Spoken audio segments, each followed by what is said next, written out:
कल हमने भाव सागर सप्ताह में सद्गुरुदेव से भाव लिया कि हमें ये ध्यान रखना है कि हमें जो ये मानव का जीवन मिला है, जितनी उम्र मिली है हमें, ये उम्र व्यर्थ नहीं जाए, तेरे मेरे में नहीं जाए, लड़ाई झगड़े में नहीं जाए। हम अपने कर्तव्य का पालन करते हुए इस संसार में हमारे जीवन में सुगंध भर के भाव और प्यार की सबके जीवन में सुगंध भरे। फिर कल बताया कि मनुष्य को कभी भी मिथ्या वाणी नहीं बोलनी चाहिए, वाणी का सदा सदुपयोग करना चाहिए, पवित्र वाणी बोलनी चाहिए, शुद्ध वाणी बोलनी चाहिए और शुद्ध व्यवहार करना चाहिए। इससे चित्त की शुद्धि होती है और जब चित्त की शुद्धि होती है तो अंदर में प्रेम की जागृति होती है और जब प्रेम की जागृति हो जाती है तो वो प्राणी अपने जीवन के अर्थ को समझता है। जो प्राणी खाली अर्थ के पीछे ही भागता है और जीवन के अर्थ को नहीं समझता है, वो अपने जीवन का अनर्थ करता है। जीवन का अर्थ क्या है कि हमें इस संसार में आकर के ईश्वर को कैसे भी पाना है, उसे पाना है, भक्ति करके, सत्संग करके ईश्वर को पाना है। अब ईश्वर को भक्तों ने पाया है। भक्तों ने कैसे पाया है? क्या उन्होंने कोई स्कूल में एडमिशन लिया है? क्या उन्होंने कोई बिजनेस किया है? क्या उन्होंने कोई नौकरी करी है?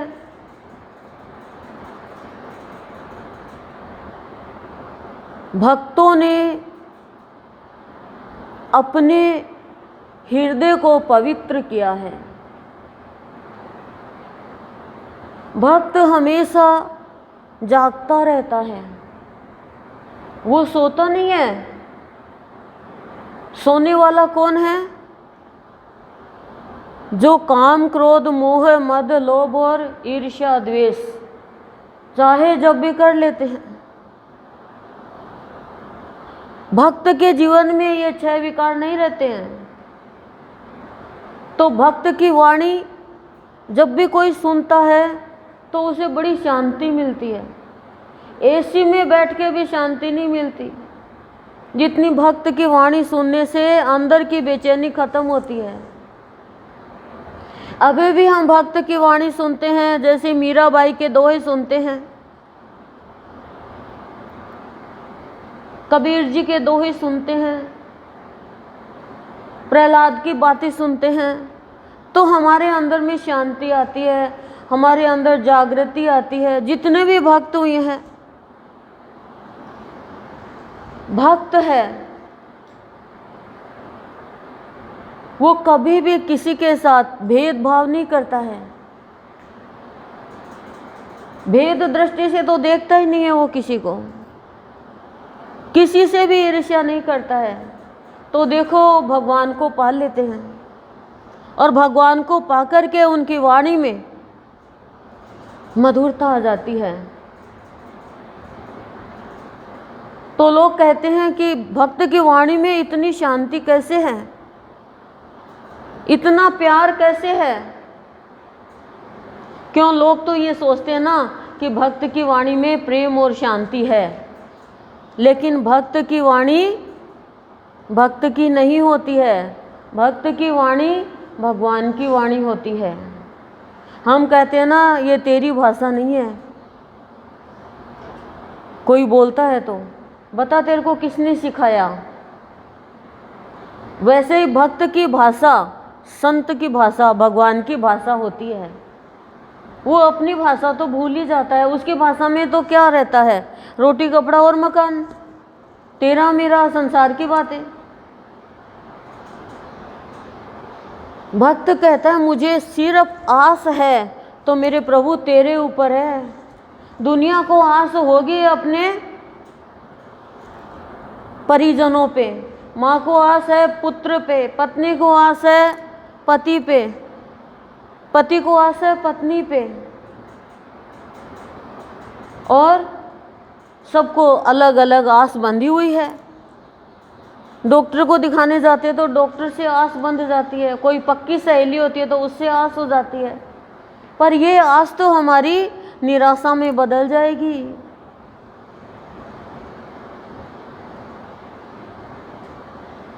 ये आस ही तो रावण को आस थी कि मेघनाथ मुझे विजय दिला देगा, कुंभकर्ण मुझे विजयश्री दिला देगा, लेकिन कहाँ विजयश्री दिलाई?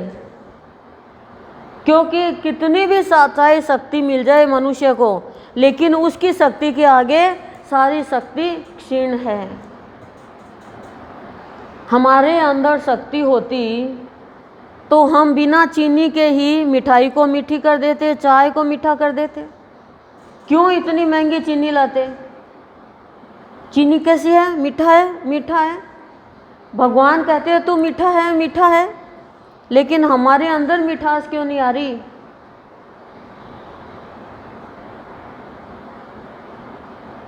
तो संत कहते हैं सत्संग के द्वारा जागो, जागो और जागते ही रहो। जैसे हम धन के लिए जागते हैं, दीपावली आती है तो बिल्ली के लिए जागते हैं कि बिल्ली आ जाए, वाह बिल्ली आएगी, चूहा आएगा, कुत्ता आएगा, ये क्या बात है? जागना ही है तो लक्ष्मी जी के लिए जागो ना। उस दिन तो बिल्ली कहती है मेरे को बुला रहे हैं, और ऐसे आती हो तो डंडी मारते हो, तो ये क्या मनुष्य का व्यवहार है? भक्त कभी भी स्वार्थ की वाणी नहीं बोलता है, इस बात का ध्यान रखना आप। हमें आज चेक करना है हमें कि हम भक्त हैं क्या। भक्त हमेशा परमार्थ की वाणी बोलता है, सबके हित की वाणी बोलता है। भक्त का कोई भी दोस्त नहीं होता है तो आप सोचोगे क्या दुश्मन होते हैं? भक्त का दोस्त ही नहीं होता तो दुश्मन कैसे होंगे? दोस्ती तो दुश्मन बन जाता है एक दिन। क्यों बन जाता है दुश्मन? क्योंकि दोस्त स्वार्थ के लिए होते हैं। वो कहता मेरा ये काम कर, ये काम कर, नहीं किया तो दुश्मन।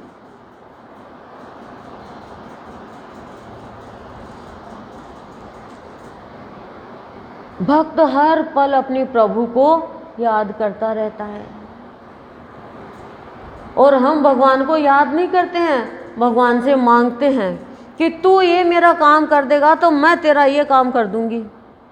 जैसे भगवान हमारी एक डब्बे मिठाई के लिए भूखा बैठा हो। वाह क्या गजब का रोल कर रहा है इंसान। तू यदि मेरा ये काम कर देगा, मेरी बहू को बेटा दे देगा, तो मैं तेरे पैदल यात्रा करूंगी। भगवान कहेगा पैदल यात्रा का मतलब आना जाना दोनों, आना जाना नहीं करेंगे हम, खाली जाएंगे आएंगे गाड़ी में। कितना पागल है प्राणी। गाड़ी वाला तो दोनों साइड के पैसा लेगा, तो एटलीस्ट खुद पैदल जाए तो और किसी को तो गाड़ी में भेज दे, ताकि पैसे के तो बचत हो जाए। पर प्राणी समझता ही नहीं है।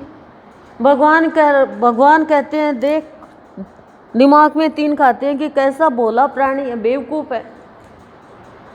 कोई माँ ये चाहेगी क्या कि मेरा बच्चा गर्मी में सर्दी में पैदल यात्रा करे, वो भी नंगे पैर? सोचो आपका बच्चा पैदल चल के आए और नंगे पैर चल के आए तो आपका दिल रोएगा कि नहीं रोएगा? तो भगवान का दिल, भगवान इतना निर्दयी है, बहुत दिल रोता है भगवान का। हम ये भक्ति करते हैं ऐसी, और संत की भक्ति में ऐसा नहीं है। संत कहते हैं तुम एसी की गाड़ी में बैठ के आ जाओ, पैदल आने की जरूरत नहीं है, लेकिन भीतर में प्यार रखो, भावना अच्छी रखो, सिद्धांतिक जीवन जियो, नीति के अनुसार चलो, अपने जीवन की कीमत करो। अपने जीवन की कीमत सत्संग में आके करते हैं हम। कौन करता है जीवन की कीमत? भक्त करता है। कैसे करता है? वो कभी भी क्रोध को हावी नहीं होने देता है।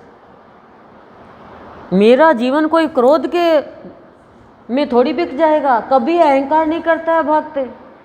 जो कुछ भी मिला है सर्वेश्वरा तेरा दिया हुआ है। मैंने हृदय में तुझे बैठाया है, अब मेरी लाज तेरे हाथ में है। तूने मुझे भक्ति का ताज पहनाया है, तो मैं भी किसी को भक्ति का ताज पहनाऊं। मुझे इतना लायक बना दे प्रभु तू। भक्त कहता है खाली मैं ही नहीं पहने रहूं, मैं भी किसी को भक्ति का ताज पहनाऊं। मैं भी किसी को सत्संग में मुझे जो मिला है वो उसको देऊं मैं, चाहे वो मेरे से आगे निकल जाए लेकिन मैं भी दूं। भक्त ये नहीं, भक्त तो क्या चाहता है कि चाहे मेरे से आगे निकले ऊपर जाए लेकिन मैं भी मेरे भगवान का भाव बांटूं। और साधारण प्राणी में तो इतनी ईर्ष्या होती है कि ये ऊपर क्यों चला गया, मेरे से आगे क्यों चला गया। जो नियंता ने नियत कर रखा वो तो होता ही होता है ना। ईर्ष्या के कारण प्राणी अपना बुरा कर लेता है, अपना भाव खराब कर लेता है, अपनी कीमत कम कर लेता है। सोचो आप किसी से प्यार करते हो, बाहर नहीं, आप अपने बच्चों से, पति से, परिवार में जो भी रिश्तेदार उनसे प्यार करते हो, वो सब आपको इज्जत देंगे कि नहीं देंगे। और आप सबसे लड़ते हो, बुराई करते हो, क्या आपको इज्जत देंगे? नहीं देंगे। सत्संग में आ गए, आप प्यार करते हो तो ये कहेंगे, बहू भी कहेगी मम्मी आप चले गए, घर सुना सुना हो गया। उन्हें कहे कटी ना रान 2 घंटा तो, हे भगवान तेरा भला हो ताकि पिलानी में सत्संग किया, ऐसा सोचेंगे। नहीं तो क्या आप ऐसा जीवन जीना चाहते हो? ऐसा जीवन हमें नहीं जीना है। हमें जीवन ऐसा जीना है जैसा भगवान जीते हैं। और भगवान कैसे जीते हैं, संत कैसे जीते हैं? अपने ऊपर विजय प्राप्त करके, अपने ऊपर विजय प्राप्त कर लेते हो। एक भी विकार उनको स्पर्श नहीं कर सकता। ये विकार हमें दूषित करते हैं। विकारों के कारण मनुष्य पापी हो गया, अधर्मी हो गया, नहीं समझ पाता है अपने जीवन को। मनुष्य सोचता है कि मेरे जीवन की कीमत है, वैल्यू है, पद से है, मान सम्मान से है, धन से है, पढ़ाई से है, अमीरी से है। नहीं, इनसे कोई कीमत नहीं है। देखो कितना भी अमीर हो उनको कौन इज्जत देता है? इतनी इज्जत देते हैं कि जितना कुछ लेना होता है। बाकी इज्जत वो होती है जो हृदय से इज्जत हो, हृदय से सम्मान हो। डर के मारे तो किसी की भी इज्जत कर देंगे हम। तो हम कोई सांप से लेटिए थोड़ी है कि दो लोग हमसे डरे, क्योंकि जो जहर से भरा हुआ उसे तो सब डरेंगे। बोलो, सब डरेंगे। देखो जब रामायण की कथा होती है ना, तो हनुमान जी वेश बदल करके आते हैं,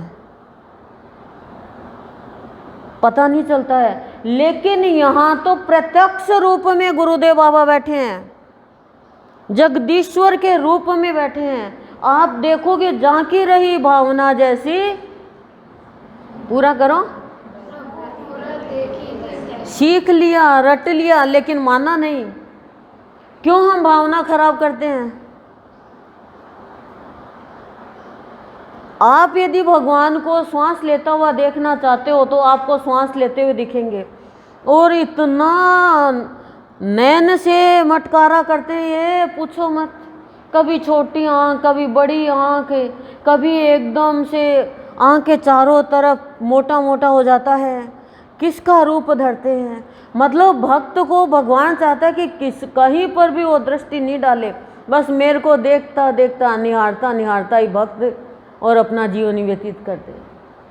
जितना यहाँ पे आके गुरुदेव को, बाबा को निहारोगे, अब भाई इसलिए गुरुदेव बाबा का नाम ले रहे हैं, अब इधर वाली तो बाबा को ही नहीं हारेगी और इधर वाली गुरुदेव को नहीं हारेगी।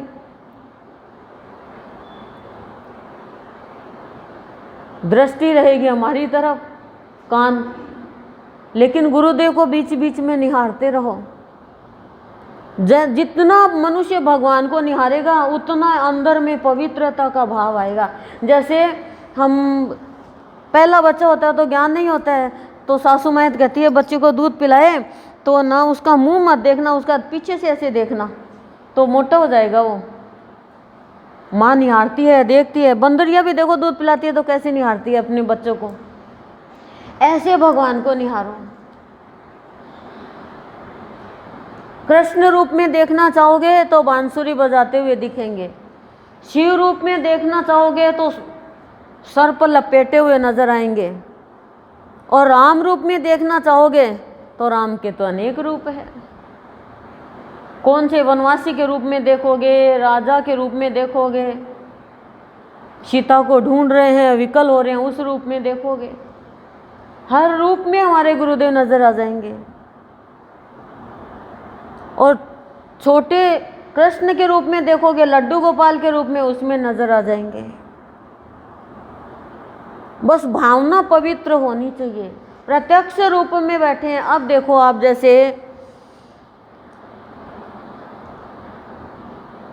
जैसे हमारी जानकारी नहीं है और हमारे रिश्तेदार हमारे पास बैठे हैं। अब नई नवेली दुल्हन आएगी, उसको तो इंट्रोडक्शन करवाना पड़ेगा ना। तो चाहे पास में बुआ जी बैठी हो, चाहे दूर के रिश्ते में मामी बैठी हो, कोई चाची सास बैठी हो, चाहे कोई भी बैठी हो, पता थोड़ी। अब जैसे हम शादी होके, ये कहा शादी होके नीचे उतरे तो सास के पैर छूना पहले ही, वो कोई चीज़ देते हैं। अब यही था भाई, शादी होके नीचे सास ही उतारती है, हमें नायन ने उतारा, हमने नायन के पैर छू लिए। अब पता नहीं क्या था, बोला नहीं नहीं मैं तो नायन हूँ, नायन हूँ। मैंने कहा मेरे को तो यही कहा गया, जो गाड़ी से नीचे उतारे तेरे को उसके पैर छू लेना। ये बताओ, हमें थोड़ी पता है, इंट्रोडक्शन तो था नहीं, देखा था नहीं पहले। आजकल तो पहले देख लेते हैं। तो ऐसे ही भगवान से इंट्रोडक्शन नहीं, हमारा परिचय नहीं है। परिचय नहीं है तो हम चयन नहीं कर पाते हैं, चयन नहीं कर पाते हैं हम कि हमें क्या लेना है। आप 1000 साड़ियाँ निकलवाओगे, एक लेके आओगे। तो ऐसे ही एक इष्ट को मानो, देखो सबको, सब देवी देवताओं को प्रणाम करो, लेकिन एक इष्ट। बिना गुरु के रास्ता नहीं मिलेगा, बिना गुरु के दिशा नहीं मिलेगी। दिशाहीन जीवन, भटके रास्ते से भटका हुआ जीवन हर प्राणी का है बिना गुरु के। मंत्र देने वाला गुरु खाली कान में मंत्र दे देगा और कहेगा नारियल ले आना, टावल ले आना, दक्षिणा ले आना, मिठाई ले आना, और समय समय पे जो भी दान पुण्य का तिथि आए मेरे घर पे पहुंचाते रहना। ये तो हो गया कान में मंत्र देने वाला। लेकिन मन को तर करने वाला गुरु, जीवन की दिशा बदलने वाला गुरु, मार्ग दिखाने वाला गुरु जब मिल जाता है तो वो प्राणी भगवान तक पहुंचता है। आपको किसको पहुंचना है भगवान तक? नहीं पहुंचना। एक हाथ ऊपर किया तो नहीं पहुंचना, दोनों हाथ ऊपर होते हैं भगवान के लिए। बस करो भगवान, अब अति हो गई, समर्पण। तो गुरु ही आपको भगवान तक पहुंचाएगा। बिना गुरु के आप चाहे राम को पूजो, चाहे कृष्ण को पूजो, चाहे देवी को पूजो, और चाहे श्याम को पूजो, चाहे ब्रह्मा विष्णु महेश को पूजो, बिना गुरु के आप भगवान तक नहीं पहुंच सकते। क्यों? भगवान की भक्ति बहुत आसान है। प्रसाद बोल दिया, भगवान जी ये काम कर देना, हो गया। पर गुरु प्रसाद नहीं बुलाएगा, ध्यान रखना। गुरु ठोक ठोक के पक्का करेगा। गुरु आपको रूप देगा, बहुत सुंदर रूप, बहुत चोट खानी पड़ेगी, गुरु जगाएगा, उठ पढ़ अपने जीवन को, उठ जाग भाग, कब तक सोया रहेगा। और नहीं तो भगवान जी जागरण कर देंगे, सुंदर कांड कर देंगे हमारे जीवन में, चाहे कितने भी कांड हो, हैं, सुंदर कांड कर देंगे। जीवन सुंदर बनाओ और हमारा ये काम हो जाए बस। इतना हम घर को पवित्र करने के लिए करते हैं, दुकान पवित्र करने के लिए करते हैं और मकान पवित्र करने के लिए भगवान का नाम लेते हैं। अरे जीवन भी पवित्र कर लो। इसमें इतनी बाधाएं आ रही है, रुकावट आ रही है। टीवी में आता रुकावट के लिए खेद है कि नहीं? तो ऐसे ही हमारे जीवन में भगवान को नहीं पाने के लिए खेद है। क्यों? गुरु नहीं मिला। आप ये सोचते हो प्रसाद बोल दिया भगवान मिल जाएगा, ना ना, गुरु बनाता है। गुरु कहता खुद दीपक बनो, बाहर का दीपक लेके चलोगे तो बुझ जाएगा। मैं तुम्हारा दीपक नहीं हूं, तुम खुद अपना दीपक बनो, नहीं तो पक पक करते रह जाओगे निरर्थक बात बोलते हुए। गुरु की महिमा कोई जानता ही नहीं है। बिना गुरु की कृपा के हरि के दर्शन नहीं होते, बिना हरि कृपा मिला ही नहीं संता। भगवान की आपने भक्ति करी है, कोई कितने पिछले जन्म में करी है, कोई ने इस जन्म में किया, तब आपको इतना बड़ा गुरु मिला है, तब इतना बड़ा गुरु मिला है। और आप फिर वापस उन्हीं में जा रहे हो तो भगवान सोचेंगे ठीक है, इसको जरूरत ही नहीं है बनने की। आप ये सोचते हो कि गुरु मिले, भगवान का तो प्रसाद बोल के, भगवान से भक्ति करके, तपस्या करके बस भगवान को कह देंगे भगवान हमें ये वरदान दो। लेकिन भगवान सोचते हैं तो वरदान ले लेके अपने जीवन में अहंकार भर लेगा। अब मुझे इसको वरदान देने के लायक बनाना है, तब भगवान कहता है जा गुरु की साइड। तब उसको गुरु मिलते हैं। तब गुरु क्या करता है? गुरु छान छान कर देखता है। हमारे गुरुदेव छान छान कर देखते हैं कि मनुष्य में कितना परिपक्वता आई है। लेकिन बाबा तो पी पी कर छानते हैं। एक छान छान के देखता है, हमारे बाबा पी पी कर छानी है। लोगों का पहले देखा है फिर छाना है बाबा ने कि हाँ ये कैसा है, ये कैसा है, ये कैसा है।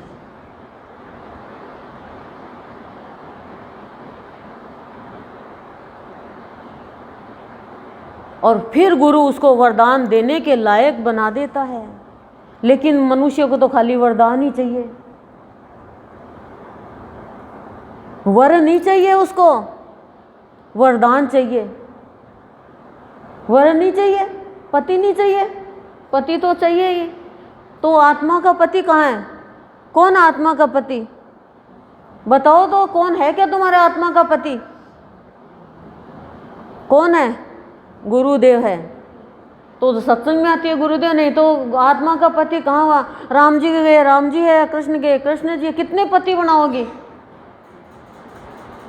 कितने पति बनाओगी? एक स्त्री के तो एक ही पति होता है। और अपने पति को राजी करना तो करना चाहिए। मेरे तो ले दे के एक ही तो आदमी है, थाना नहीं राजी रखूंगी तो किन्हें रखूंगी? बच्चे 2 हो जाए, 3 हो जाए, 4 हो जाए, लेकिन पति थोड़ी हो जाए। पति पत रखता है, वो यदुपति, वो उमापति, वो रघुपति, वो है हमारे गुरुदेव। जग में आकर गुरुदेव कह रहे हैं हंस नहीं पाए। क्यों? जागे नहीं। जब जाग जाओगे तो पता कैसा जीवन होगा? हंस बन जाओगे। बुरी बुरी चीज़ छोड़ दोगे, अच्छी अच्छी ग्रहण कर लोगे। और बिना सत्संग के तो जागृति नहीं आती है। आप सत्संग करके घर पे जाते हो और कोई ऊंची नीची बात भी हो जाती है तो आपको ये सोचना चाहिए कि आज ये ऐसा होना ही था। आपको चुप रहना आना चाहिए।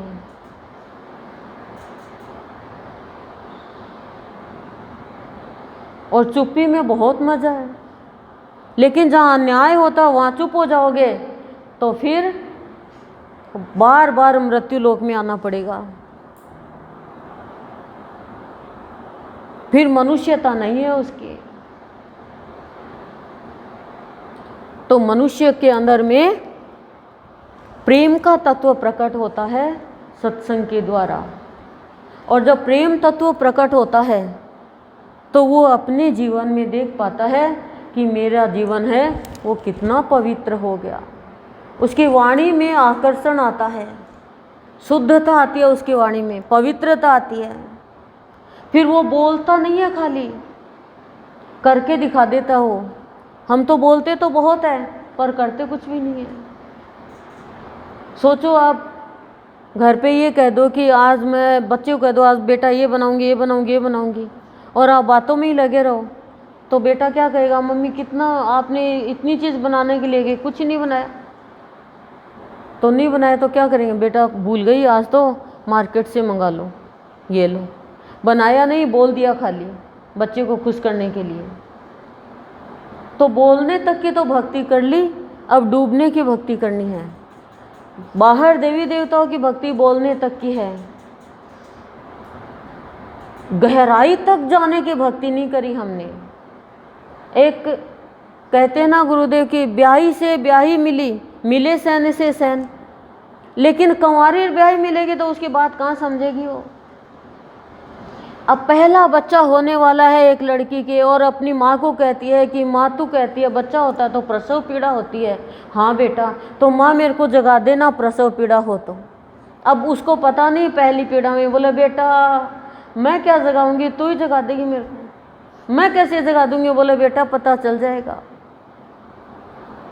तो ऐसे ही सत्संग में आते हैं तो गहराई तक हम जाते हैं तब पता चलता है कि भक्ति बहुत ऊंची चीज़ है। लेकिन बिना एक इष्ट की भक्ति के जीवन मिष्ट नहीं बनता है। आपके पास सामने दो नाव है, आप एक नाव में बैठ गए, अब आपको ये लगा वो नाव उसमें मेरी सहेली बैठी है, खास सहेली बैठी है, अब मैं उसमें जाऊं, इसमें क्यों बैठूं मैं। अब वो दूसरी सहेली सोचे कि मेरी सहेली उसमें बैठी है, मैं इसमें बैठी हूँ, मैं उसमें जाऊँ। अब दोनों आपस में मिलने के लिए नाव को चेंज करती है और पानी में डूब जाती है, क्योंकि तैरना आता नहीं है। बस यही कारण है। मनुष्य क्या देखता है, वो उसकी भक्ति करती है, उसके देखो कितना पैसा हो गया, वो उसकी भक्ति करती है, उसके देखो मैं तो ऐसे कैसे हूँ। अरे घर में जाके देखो, बड़े बुजुर्गों ने कहा है ना, जिस घर में नहीं जाए वो घर भला। ऊंचे चढ़कर देखो, सबके घर में, भगवान के घर में भी, कृष्ण भगवान के घर में भी इतनी कलह करता उनका बेटा है। प्रारब्ध है वो तो होगा ही होगा, सब प्रारब्ध है।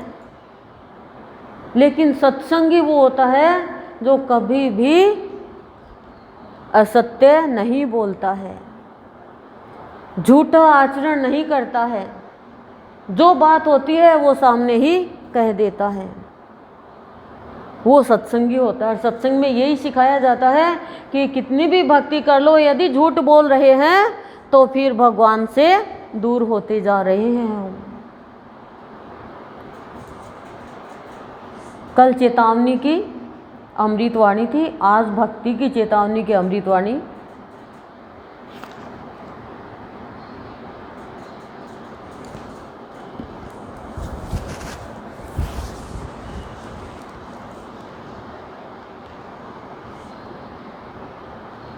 यश चाहता है या रस, यश न चाहता रस भी गाता। बोलो भाई क्या चाहिए, यश चाहता है या रस। झूठे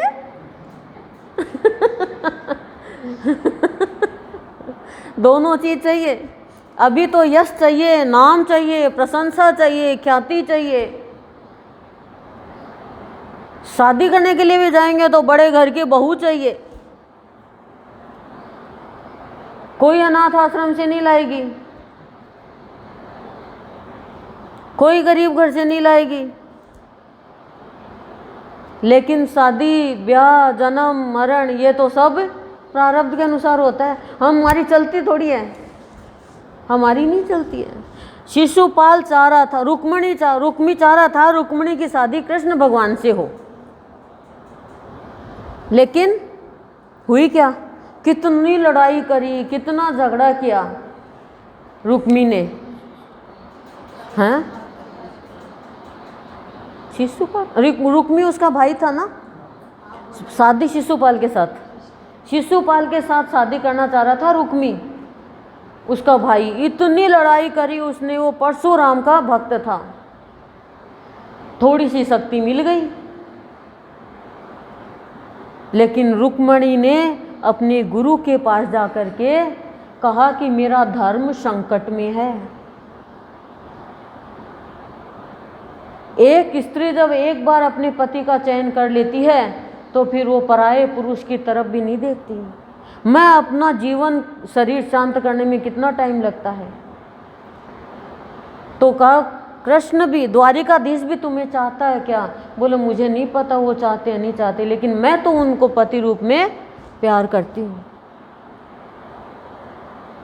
रातों रात भगवान के द्वारिका में कुल गुरु जाते हैं सदानंद जी, और पढ़ के भगवान तुरंत ही चल पड़ते हैं। शिशुपाल तो दूल्हा बना का बना रह गया, और रुक्मी इतनी लड़ाई करता है, फिर भगवान ने सुदर्शन चक्र निकाला, तब रुक्मिणी ने कहा नहीं मेरा भाई है। कहा ये तेरा भाई है, ये तो तेरे को वैधव्य के रूप में ला रहा था। बोला नहीं नहीं, मुझे पता है द्वारिकाधीश तेरी शक्ति का, आपको तो कोई मार सकता ही नहीं। तो इसको देख के भी हम शिक्षा नहीं लेंगे, हम भी कहेंगे ना ना हम तो ये चाह रहे थे, हम तो वैसा चाह रहे थे, हम तो ऐसा चाह रहे थे। नहीं, जो हो रहा है ना उसी में राजी रहना सीखना आना चाहिए सत्संगी को। दूसरों का महल मालिया देख के सूखी रोटी खा के बिल्कुल भी नहीं जलना चाहिए, वही अमृत बना लो।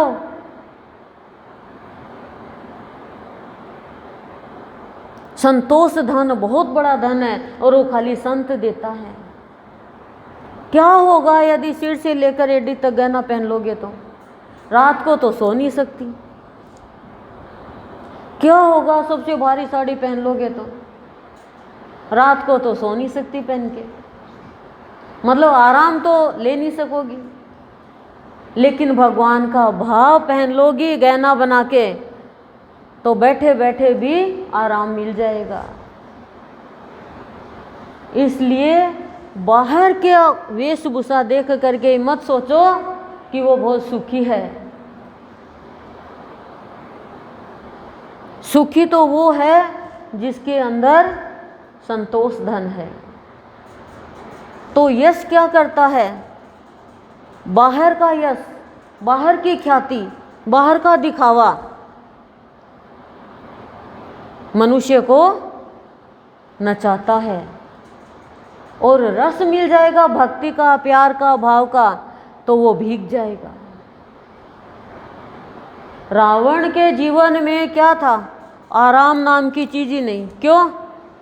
क्योंकि रावण को यश चाहिए था, ख्याति चाहिए थी, तीनों लोकों पे राज्य मैं करूं, इंद्रासन मेरा है।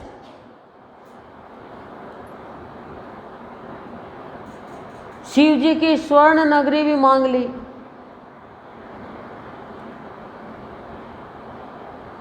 असुर जो होते हैं ना वो खाली बाहर का वैभव ही सब कुछ मानते हैं, और आज जमाना ऐसा आ गया बाहर के वैभव को ही सब कुछ मानते हैं, लेकिन वो भविष्य के बारे में नहीं सोचते हैं कि एक सेकंड में मेरा जीवन व्यर्थ चला जाएगा यदि मेरे सांस पूरे हो गए तो फिर मैंने क्या कमाया? मैंने तो गंवाया ही गंवाया। मान लो आपके पास में 10 सोने का सेट है और आपको पता है सोने का सेट है और आप खुश भी बहुत हो रहे हो, लेकिन आपके अंदर में अशांति है। क्यों? क्योंकि बेटा बीमार हो गया और ऐसा बीमार हो गया कि डॉक्टर ने कह दिया इसका तो इलाज नहीं हो सकता। डॉक्टर साहब आप चाहे 2 सेट ले लो, आप चाहे 10 सेट ले लो, लेकिन मेरे बेटे को ठीक कर दो। डॉक्टर कहेगा मेरे बस में नहीं है। अब बताओ आप क्या कहते हो? पैसा ज़रूरी है, बीमार होंगे तो चाहिए। आपने पहले भविष्यवाणी कर दी बीमार होंगे। उम्र तो देखो जितनी है उतनी ही होगी, मरना जिस हिसाब से लिखा है। अब हम कह दें कि ये कोरोना काल में मर गए, उनकी मृत्यु कोरोना काल में लिखी थी, नहीं तो कोरोना काल में कोरोना होने के बाद कई ठीक भी हुए हैं। वो कैसे ठीक हो गए और किसी के हुआ ही नहीं? क्यों? क्योंकि सत्संग जब करता है प्राणी तो उसके अंदर एक अलौकिक शक्ति आ जाती है, सोचने की और समझने की शक्ति। जब ये 2 शक्तियाँ प्रवेश करती है तो वो बाहर के यश के लिए कुछ नहीं करता। और आजकल तो बाहर के दिखावे के लिए बच्चों को भी चैन से नहीं रहने देते। तू ये सब्जेक्ट ले ले, देख उसका बेटा इतना पढ़ लिया, देख उसकी बेटी इतनी पढ़ ली, देख उसकी बहू इतनी अच्छी है, देख उसकी बेटी इतनी अच्छी है। मत करो ऐसा। जो कुछ भी हो रहा है अपने भगवान से कहो एकांत में, और भगवान से एकांत में कहो और भगवान से मांगो भी एकांत। बाहर का एकांत मत मांगो, मन नहीं लगेगा। अंदर का एकांत मांगो। हे भगवान मेरे हृदय को एकांत कर दे। इसमें कभी काम आ गया, कभी क्रोध आ गया, कभी मोह आ गया, कभी मद आ गया। हे भगवान क्या करूं इनका? कभी किसी के लिए बेचैनी हो जाती है, कभी पुरानी बात याद आ जाती है। हे भगवान ये क्या है? इससे अच्छा तो मेरे कमरे में कंपार्टी जिसमें अच्छी अच्छी चीज़ तो है। हे भगवान ये हृदय तो गड़ी सड़ी चीज़ का हो गया। इसमें एकांत कर दो प्रभु, इसको एकांत कर दो, इसमें सारी चीज़ निकाल दो। मिट्टी का आकर्षण मनुष्य को कहीं का ही नहीं छोड़ता।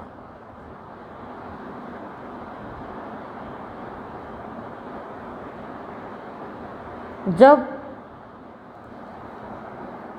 एक बार एक बाप और बेटा घर के बाहर बैठे बात कर रहे थे। कोई पहले बाप बेटे बैठते थे आपस में, आजकल तो टाइम नहीं है, कोई कब आता है कोई कब आता है। आते हैं तो पत्नियों के पास बैठ जाते हैं।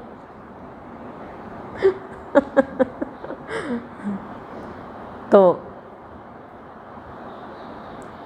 आवाज़ आई बर्तन की बहुत तेज। तो कहा बेटा, बाप ने कहा कि देख क्या हुआ? बोले कुछ ही नहीं हुआ, मम्मी से कोई बर्तन गिरा होगा। तो कहा तू कैसे कह सकता है? बोले मेरे को पता है मम्मी से बर्तन गिरा है। बोले तू कैसे कह सकता है? जाके देख क्या।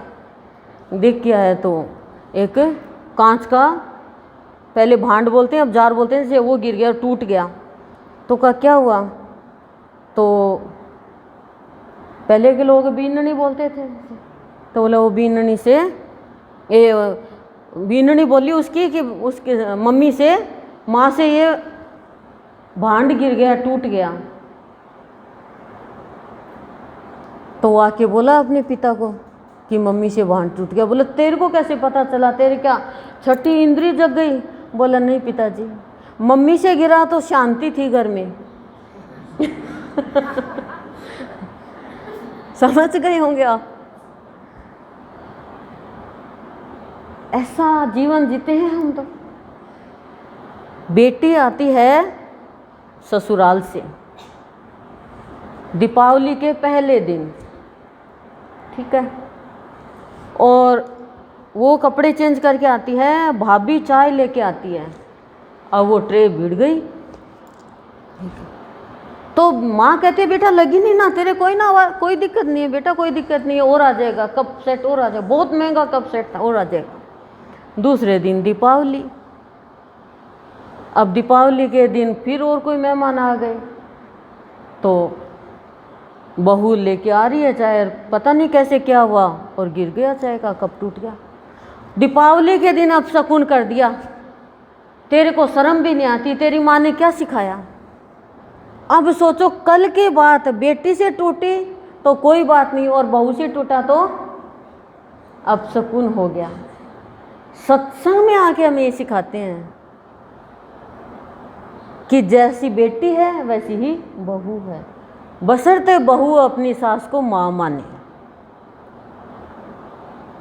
अब बहू ही सास को माँ नहीं मानेगी, सास मानेगी, गलत व्यवहार करेगी, तो बेचारी सास क्या करे? बोलो, दोनों तरफ से ही होता है, ये तो दोनों तरफ से ही होता है। और सास यदि बेटी मान रही है और वो बहू नहीं मान रही सास को, कहते बेकार है ये है, तो फिर नहीं चलेगा ना, ये चलेगा क्या? नहीं चलेगा। दोनों तरफ से होता। वो कहे कि भाई मैं एक मम्मी को छोड़ गया, ये मेरी मम्मी, और वो कहे नहीं बेटा तू तेरी माँ को छोड़ के आई, ये पाली पोसी बेटी दी है तो तू बेटी है इस घर में। बेटी से भी ज़्यादा प्यार करो बहू को। लेकिन मैं तो ये कहती हूँ, चाहे बहू माने या ना माने, पर हम सत्संगी हैं, हमें तो बहू को बेटी के जैसा ही प्यार देना चाहिए। क्यों? एक ना एक दिन तो बदले ही बदलेगी। कैसी बदमाश सोच है, नहीं बदलेगी क्या? बदलेगी। हम बहू ही तो थी पहले। मैं तो मेरी कहती हूँ आप तो बहू ही हो जो बहू भी है यहाँ सास भी है। तो परिवार को स्वर्ग बनाना जरूरी है। सबसे पहले तो स्वर्ग की चाह करते हो, परिवार को स्वर्ग बनाओ ना। जीते जी स्वर्ग है यहाँ पे, जीते जी ही स्वर्ग है। 2 इंजीनियर एक साथ में मर गए, एक गया स्वर्ग में, एक गया नरक में। नरक वाले यमराज ने धर्मराज से पूछा, और भाई क्या चल रहा है? बोला आजकल तो बहुत अच्छा हो रहा है, हमारे तो एसी लग गया, कूलर लग गया, और हमारा तो खूब बढ़िया स्वर्ग के जैसा माहौल हो रहा है। बोला ऐसा क्या हो गया? बोले एक इंजीनियर आया है। बोला बोला हमारा तो स्वर्ग को नरक बना दिया है। बोले क्यों? बोले एक इंजीनियर आया है दोनों इंजीनियर, लेकिन एक ने स्वर्ग को नरक बना दिया, एक ने नरक को स्वर्ग बना दिया। देख लो आप, तो घर को यही स्वर्ग है। स्वर्ग में क्या होता है? आराम। आज किसके घर में आराम नहीं है? सबके एसी नहीं है मान लो, लेकिन कूलर है, पंखा है, और फ्रीज है, और गैस है, चूल्हा फूफा कितना करते पहले, लकड़ी काट काट के लाओ, लगाओ, करो क्या, और पानी भर भर के लाते। ड्यूटी रहती, पानी की ज़रूरत ही नहीं है, अब नल खोली चलो। और बर्तनों के लिए चौक में, अब तो रसोई में ही। लेकिन गड़बड़ एक है, खड़े खड़े रोटी बनाओ, खड़े खड़े बर्तन करो, खड़े खड़े खाओ ये गड़बड़ है थोड़ा बस। तो ये आपको पता नहीं है, खड़े खड़े खाने से और पलाथी मार के नहीं बैठ के खाने से, और टॉयलेट में भी सही तरीके से नहीं जाने से हमारा डाइजेस्टिव सिस्टम, पाचन शक्ति, लीवर, किडनी सब खराब होती है। ये आप ये ध्यान रखो, ये शरीर इसीलिए खराब होता है। खड़े खड़े रहोगे, खून कहाँ दौरा करेगा?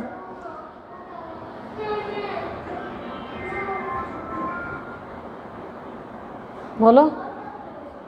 तो ये तो सोचो आप, और सोचो आप पार्टी में जाओ, कितना सांगा निकलता है। एक तो पल्ला इसको करें, एक में प्लेट, इतनी भारी प्लेट, हाथ में दर्द होने लग जाता है। और गुलाब जामुन की चाशनी आ रही है बर्फी में बड़े का दही आ रहा है सब्जी में, और पूड़ी तो तैर रही है चाशनी में, सब्जी में, सब में। अब क्या खाए? पशु को डालते हैं सारा मिला के, ऐसे लगता है सारे पशु खा रहे हैं क्या। और एक एक चीज़ लें तो सामने वाले का नुकसान, क्योंकि प्लेट के हिसाब से खाना होता है। और फिर भीड़ में लाइन में एक एक चीज़ लेके जाएं तो गड़बड़। तो क्या करें? रस की चीज़ लेते ही नहीं, सूखी चीज़ लेके खा लेते हैं। क्या करें बताओ?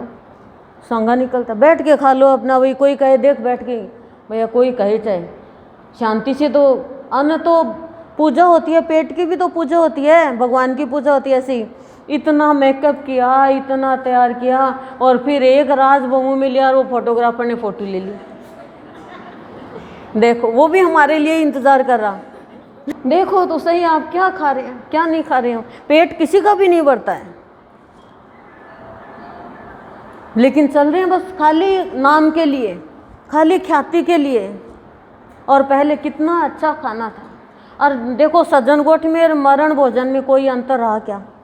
यानी खुशी तो मरने वाले की भी है, उसी के 12वीं में भी वही बर्फ़ी, वही राजभोग, वही गुलाब जामुन, वही सारी चीज़, और सज्जन गोठ में भी वही। तो कहाँ तो दुख हुआ, कहाँ क्या हुआ? देखो तो सही आप, सोचो तो सही आप। तो सत्संग में आके सोचन शक्ति और समझ की शक्ति दोनों आती है। खाली मनुष्य को नाम चाहिए, अपना ख्याति। सोचो आप घर में कोई मर गया, ठीक है, बाहर से रोने की आपको पहले से बताया गया, थोड़ी दूर बाहर से रोना। क्यों? अंदर वाली चेत हो जाए, वो कुछ खा रही है पी रही है तो भाग भाग के बैठ जाए, घूंघट निकाल के, ओए माए सासू अरे ये क्या, जरा सा भी रोना नहीं। एक ने क्या किया, पीछे से घूंघट सरका दिया, एक भी आंसू नहीं उसके, और जोर जोर से, मतलब इतने जोर जोर से रोए जैसे छत के ऊपर से आ जाएगी क्या। क्यों अपनी एनर्जी खराब करते हैं? शौक तो अंदर का होता है। और फिर हरियाणा में तो मुंह को टाइट कर लेते हैं, एकदम से टाइट मुंह करके, और एक दूसरे के चिपटती है, रोती है जोर जोर से, लेकिन एक भी आंसू नहीं उनके, चिल्ली मार मार के। क्यों करते हैं ऐसा? क्या है ये ऐसा? कोई भी आए जल्दी से, हमने तो घर में देखा है, पहले मेरे को नहीं पता, घर में देखा, रस पी रहे हैं, रोने के लिए भी तो ताकत चाहिए, मौसमी का रस पी रहे हैं, कोई आ गई जल्दी से, राम 9 बजे आ गई है, थोड़ा रस तो पी लेने देती। खाना खाने के टाइम कोई आ जाए, खाना खा रहे हैं तो खाना बीच में छोड़ के, तो इसलिए रोने का हिसाब किया है ये। लेकिन हम जैसे तो भैया नहीं रोते, चुपचाप जाके बैठ जाते हैं। और धर्म क्या किया कि रोगे नहीं तो स्वर्ग में उसको बोली नहीं सुनेगी, रोना नहीं सुनेगा। वाह, वो रोने के लिए बैठा है, हैं? तो ये सत्संग में आप गरुड़ पुराण सुनो तो सही। आप तो खाली गरुड़ पुराण सुनते हो 7-8 दिन, वो पंडित जी क्या सुनाते हैं भगवान ही जाने, गरुड़ जी जाने। गरुड़ पुराण पूरी सुन लोगे ना, कान खुले के खुले रह जाएंगे, भूल जाओगे ढकना, कान के अंदर सारी गंदगी अपने आप ही आ जाएगी, साफ ही नहीं करना पड़ेगा। गरुड़ पुराण, मेरी तो बहुत इच्छा है कि यहाँ पे एक बार गरुड़ पुराण सुनाए कि, पर आप लोगों को वहम है, जो जीते जी गरुड़ पुराण सुन लेता है वो तो अमर हो जाता है। पर आपने सोच लिया बस मरने के बाद में गरुड़ पुराण सुननी। मरने के बाद में यदि कोई रामायण चालू करता तो आप रामायण कभी नहीं सुनते और गरुड़ पुराण सुनते। खाली वहम हो गया, एक वहम है खाली हमारा ये। तो ये भ्रम की निवृत्ति सत्संग में आके ही होती है। खाली अपने नाम के लिए हम करते हैं,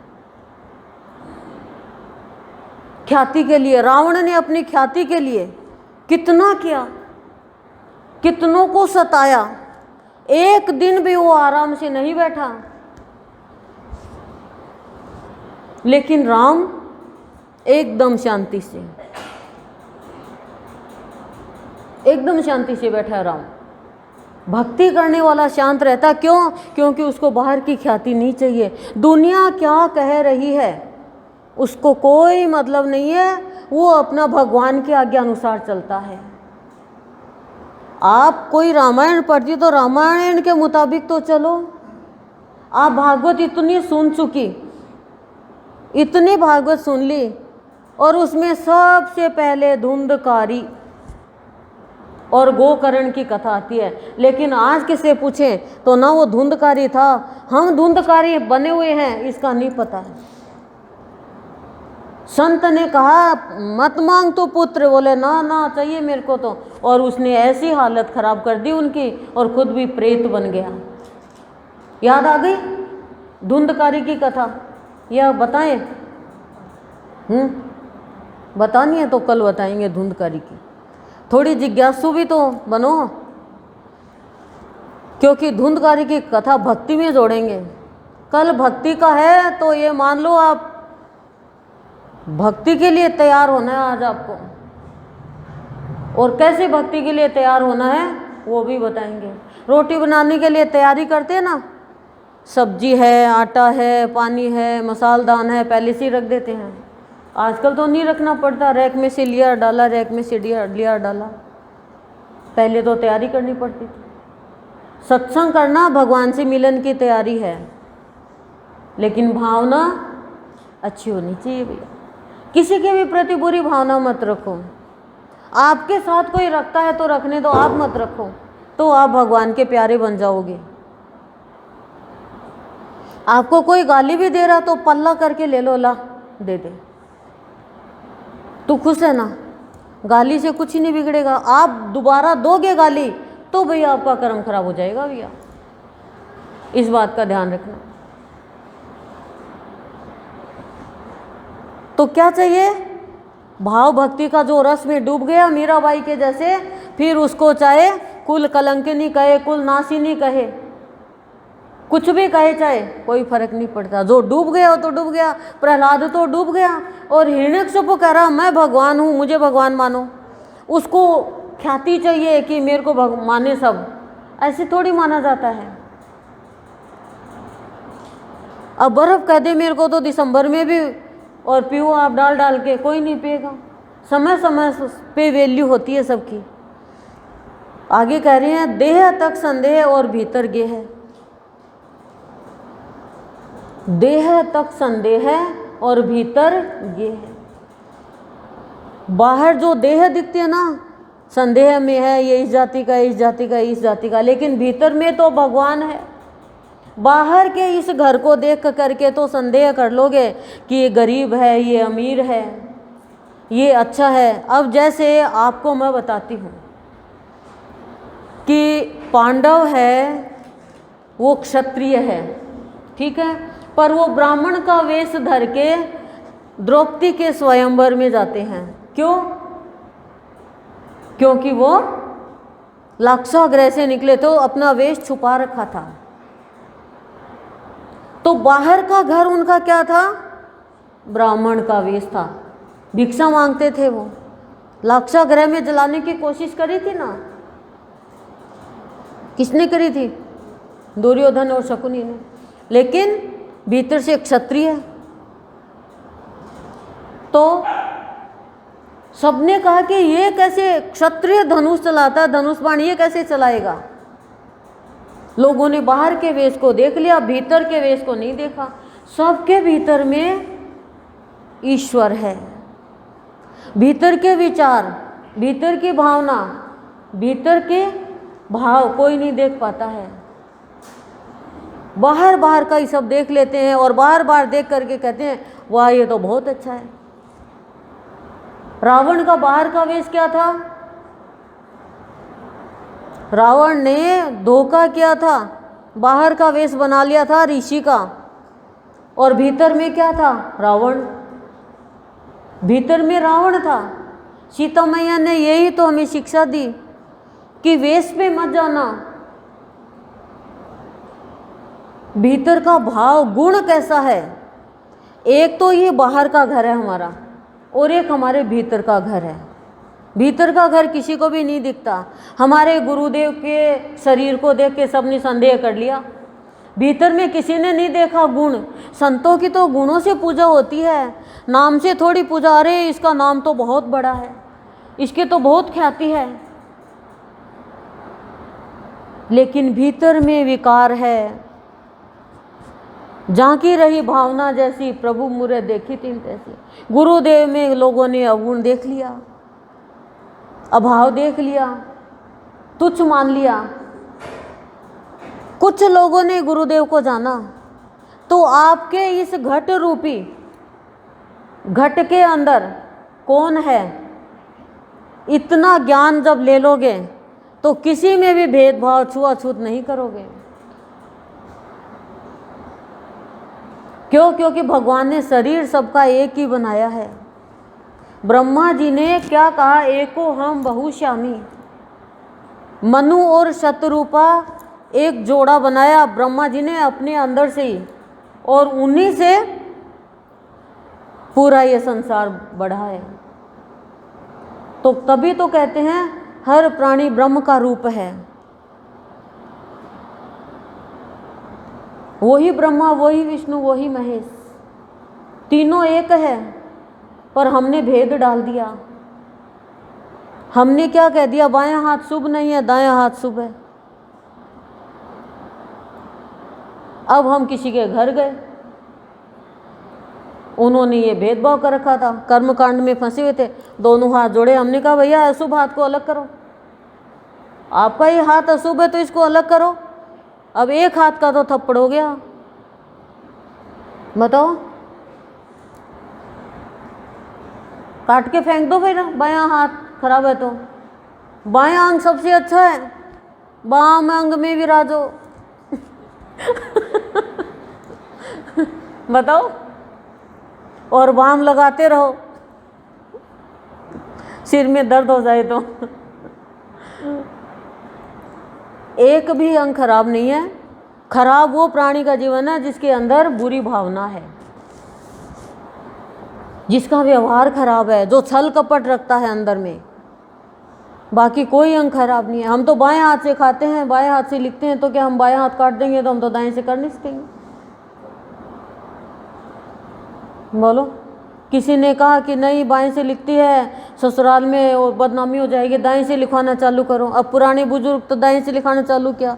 शरीर के पिता थे टीचर, उन्होंने कहा कि क्यों इसका दिमाग खराब कर रहे हो, जो बाएं से लिखता है उसका दिमाग दाईं साइड होता है और जो दाएं से लिखता है उसका बाईं साइड होता है। बोला मेरी ये बेटी बहुत नाम रोशन करेगी, ये बाएं से लिख रही है तो इसको लिखने दो, मना मत करो। बोला थे बिगाड़ के दिल लगी कर दी ना।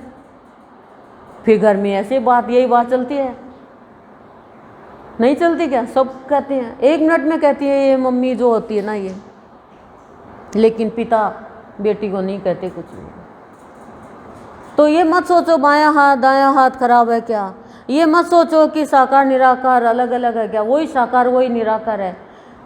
बाईं आँख को ख़त्म करो, फिर बाएं नाक को ख़त्म करो। फिर क्यों खराब बताया ये बताओ? कुछ भी खराब नहीं है।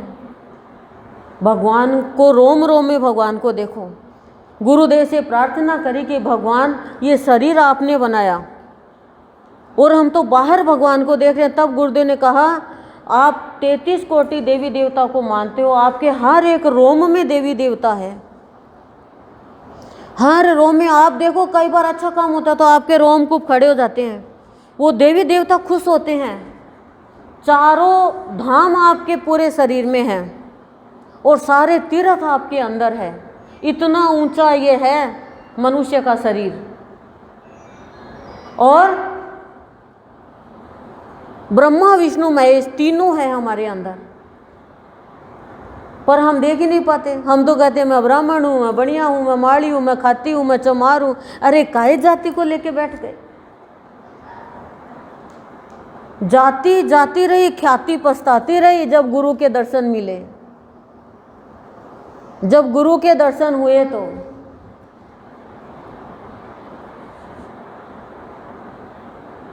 इसलिए किसी को भी हे दृष्टि से मत देखो। वो प्राणी महान है जो सिर्फ आत्मा को देखता है।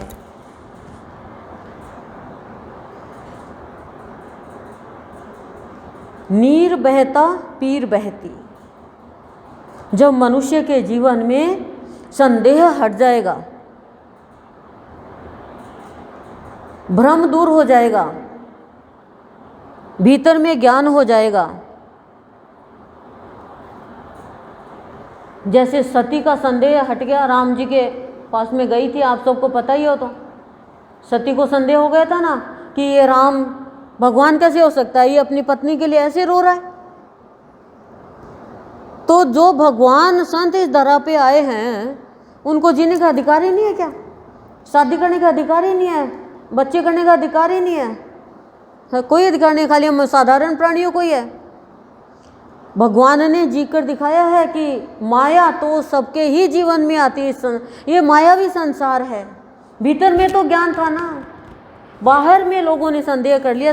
सती ने ही कर लिया संदेह। बताओ, संदेह कर लिया तो देह तो बनी रहेगी।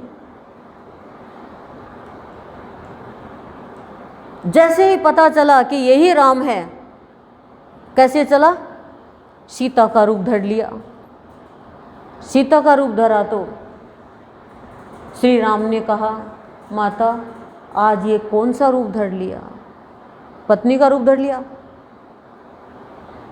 अब शिव जी ने कहा सामने बैठ, अब मेरे बाम अंग में नहीं बैठ सकती तू। क्यों? क्योंकि मैं जिसको भज रहा हूँ मेरा इष्ट है, तूने उसका रूप धर लिया।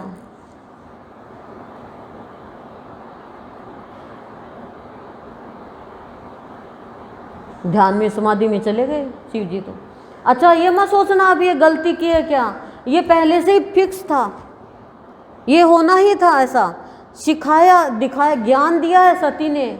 सती को ज्ञान नहीं था क्या? ऐसा नहीं है, गेय नहीं था क्या? दिखाया है सती ने कि सबके भीतर में एक घर है ईश्वर का जो हृदय है, जो उसको देख लेता है उसका संदेह दूर हो जाता है। और जैसे संदेह दूर हो जाएगा उसको अपने कर्म याद आएंगे, और कर्म याद आएंगे तो वो भगवान के लिए नीर बहाएगा। हम लोग तो दुख में, कोई नुकसान में, कोई अपमान कर देता उसके लिए, कोई हमारी बुराई करता उसके लिए नीर बहाते हैं, लेकिन भक्त भगवान के लिए नीर बहाता है कि प्रभु कब दर्शन दोगे, कब मेरे जीवन में आ पाओगे। माता बनासा बाबा के लिए नीर बहा रही है। जैसे जैसे भगवान के लिए नीर बहता है, आंसू निकलते हैं, वैसे वैसे वो दयावान, वो करुणा सिंधु भगवान उसकी पीड़ा हरण कर लेते हैं। जितना भगवान के लिए रोओगे उतनी पीड़ा खत्म होती जाएगी, दुख दूर होता जाएगा। और जो भगवान के भक्त को सताता है और भगवान को रुलाता है उसका पाप कर्म बढ़ता जाता है। भगवान के भक्त कहते हैं, हे प्रभु ये भक्तों को इतना सता रहे हैं और भक्त इतना रो रहे हैं। तो भगवान ने कहा ये रो नहीं रहे, इनके रोने से जो सताने वाले हैं उनके पाप कर्म में बढ़ोतरी होती जा रही है, और मेरा भक्त मेरे नज़दीक आता जा रहा है। जैसे आप नहाते हो तो पानी डालते हो तो साफ हो जाता है शरीर, ऐसे ही जितना भगवान के लिए रोएंगे ना उतना हृदय साफ हो जाएगा, मन साफ हो जाएगा, जितनी भी पीड़ा है अंदर की वो खत्म हो जाएगी। लेकिन भगवान के लिए रोता तो कोटि कोटि में से कोई और है, कोटि कोटि में से कोई एक या दो रोते हैं, बाकी तो दुख में ही रोते हैं भगवान के सामने आकर भी। अपना भाव अच्छा होना चाहिए, भाव हमारा खराब है तो दिक्कत है। एक संत की पत्नी बहुत खराब आ गई, भगवान के सामने आके कहा, हे भगवान तूने बहुत अच्छा काम किया कि मेरी इतनी खराब पत्नी आई कि मैं भक्ति में लग गया, सारे दिन तेरे को याद करता हूँ, घर पे जाता हूँ तो कि उसका दिमाग सही रखना, हे भगवान उसका दिमाग सही रखना। एक आता है कहता, हे भगवान आपने बहुत अच्छा किया, मेरी इतनी अच्छी पत्नी आई कि मेरे को भी सत्संग में ले आई।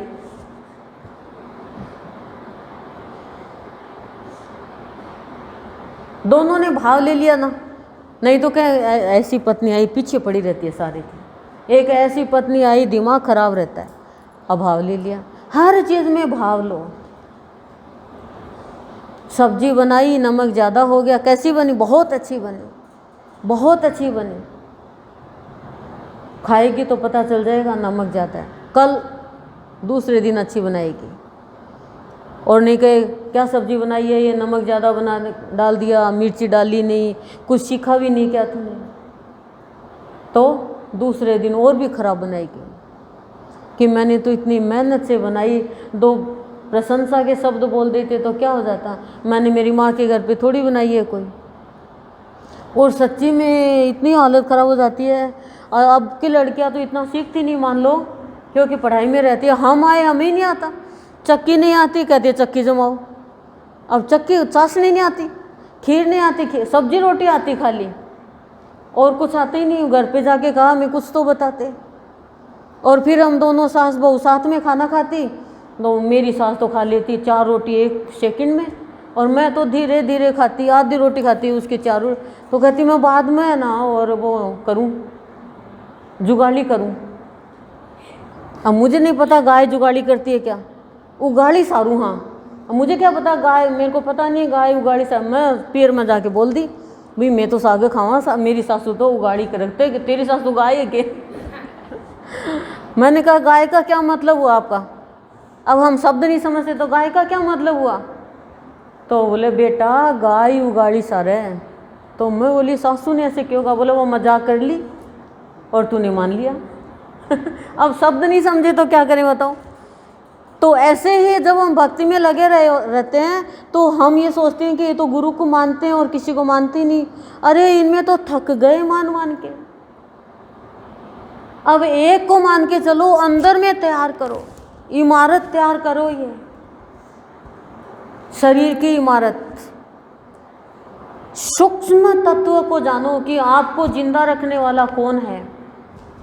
आपने 2 घंटा पूजा करी और 2 घंटा पूजा करके क्या किया, इसका बुरा चाह उसका बुरा चाह, माला फेर ली हरिओम हरिओम हरिओम हरिओम हरिओम, हे राम दूध आएगा और वो बहू तो ऊपर चली गई, हरिओम हरिओम हरिओम। अब वो माला तो गई तुम्हारी, क्या तुम माला फेरी तुमने।